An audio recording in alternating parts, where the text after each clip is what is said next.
बहुत ही आदरणीय भाई पलसाणिया और कलसाणिया जी के अथक प्रयास से अंतर्राष्ट्रीय जाट सम्मेलन में उपस्थित चौधरी छोटूराम के नाती किसान और मजदूर की आवाज़ उठाने वाले, पूरे जीवन संघर्ष करने वाले चौधरी वीरेंद्र सिंह, मंच पर उपस्थित बहुत ही आदरणीय चौधरी देवलाल के सपुत्र और हरियाणा सरकार के अंदर वरिष्ठ मंत्री हमारे बड़े भाई चौधरी रणजीत सिंह चौटाला जी, मंच पर उपस्थित सभी सम्मानित जाट सरदारी, देश और प्रदेश से कोने कोने से तमाम जाट सरदारी, सबसे पहले तो मैं भाई पलसाणिया जी और कलसाणिया जी को मुबारकबाद देता हूं, धन्यवाद करता हूं कि इन्होंने वो जो ऐतिहासिक काम किया, जो अपनी तरफ से प्रयास किया, जो आज तक होया नहीं। जाटों को इकट्ठा करने का काम, जो बेड़ा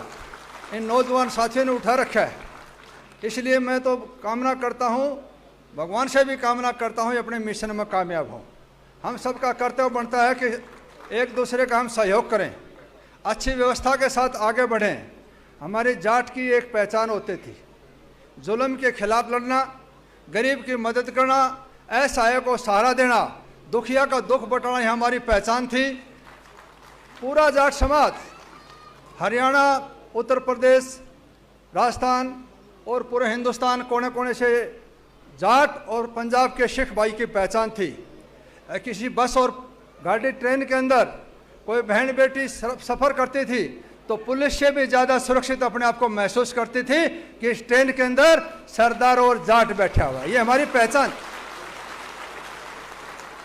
हमने इसको पुनः हासिल करना है और वो जब होगी जब हम आगे बढ़ेंगे। और आगे बढ़ने का सिर्फ एक ही रास्ता है, अपने बच्चों को पढ़ाएं,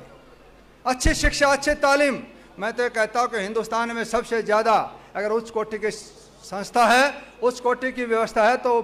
बेंगलोर और कर्नाटक के अंदर हिंदुस्तान में सबसे ज़्यादा एजुकेशन यहाँ है। इस प्रकार की व्यवस्था हमारे पूरे देश के अंदर हो, हमारे बच्चे पढ़ लिख के आगे बढ़ें। लेकिन इसके साथ साथ मैं 2-3 बातें और बताना चाहता हूँ कि हमने तो पूरे समाज के अंदर पिछले 30-35 साल से लगातार समाज में काम करने का मौका मिला। मैं जो भाइयों को बताना चाहता हूँ, जो हमारे समाज के अंदर आज के टाइम में जो कुरीति आई उसको मिटाना है।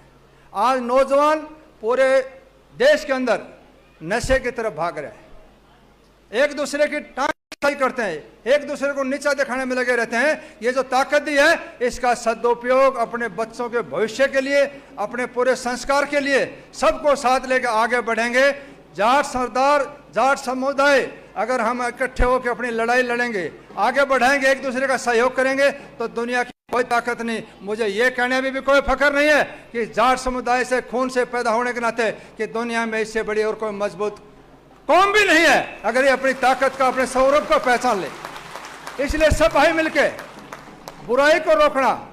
बच्चों को अच्छे संस्कार, अच्छी तालीम देके एक दूसरे को सहयोग करें। जिस प्रकार बेंगलोर के अंदर एजुकेशन है, इसी प्रकार जो हमारे दूसरे उत्तर भारत से, दूसरे किसी कोने कोने से बच्चे पढ़ने लिखने के लिए आते हैं, ट्यूशन के लिए, कोचिंग के लिए व्यवस्था नहीं है, उनके लिए यहाँ अपनी तरफ से समाज आज से ही ये भी प्रेरणा लें। मेरे भाई तमाम समाज बैठे है, किसी इस प्रकार की कोई व्यवस्था जो आने वाले टाइम में बच्चों को या कोचिंग के लिए सस्ती सुलभ हो, जो गरीब बच्चा भी पढ़ लेके आगे बढ़े।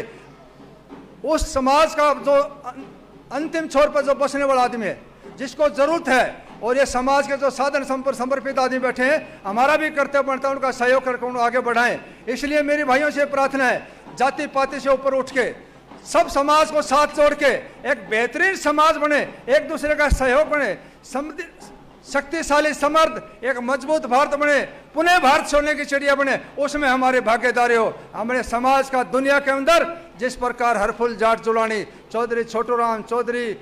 बंशीलाल, चौधरी देवलाल, चौधरी बलराम जाखड़, राजा सूरजमल, कितने महापुरुष हुए, लेकिन ये इतिहासकारों ने इस ताकत को छुपाने का जो काम किया, इतिहास को पब्लिक के बीच में, जनता के बीच में जो हकदार था उसका हक दिखाने की कोशिश नहीं की। इसलिए हमारा भी कर्तव्य बनता है कि हम अपने पूर्वजों का सम्मान करते हुए, उन्हें द्वारा दिखाए रास्ते में चलते हुए एक बेहतरीन समाज बनाने में आगे बढ़ने की दुनिया की जो कोई भी ताकत नहीं, अगर आप इखलास के साथ, संयम के साथ, अच्छी एजुकेशन के साथ आगे बढ़ेंगे तो समाज दुनिया के अंदर सबसे मजबूत समाज है। आप कंधे से कंधा मिला के है, अच्छी शिक्षा लेके आगे बढ़ें, एक दूसरे का सहयोग करें और देश हित में, समाज हित में समर्पित होते हुए जिस प्रकार का हमारा इतिहास रहा है, हमारे बुजुर्गों ने जो सबसे ज्यादा कुर्बानी, चाहे देश की लड़ाई की बात हो, चाहे खेलों की बात हो, जब जब भी जरूरत पड़ी, हिंदू धर्म और हिंदू समाज ने और हिंदुस्तान ने सबसे ज्यादा कुर्बानी देने वाला हिंदुस्तान के अंदर वो जाट समाज था सदियों से। इसलिए हमने उसी खोई हुई ताकत को, उसी दिखाए बुजुर्गों के रास्ते पर चलते हुए आगे बढ़ना है। और समाज के अंदर जिस प्रकार की व्यवस्था, बच्चों के अंदर जो आज बहुत मजबूत कौम है, बच्चों के अंदर नशा घर कर रहे हैं, पंजाब की तरफ पर आज कोने कोने के अंदर बच्चे नशा करते हैं, एक दूसरे को मर्डर करते हैं, एक दूसरे की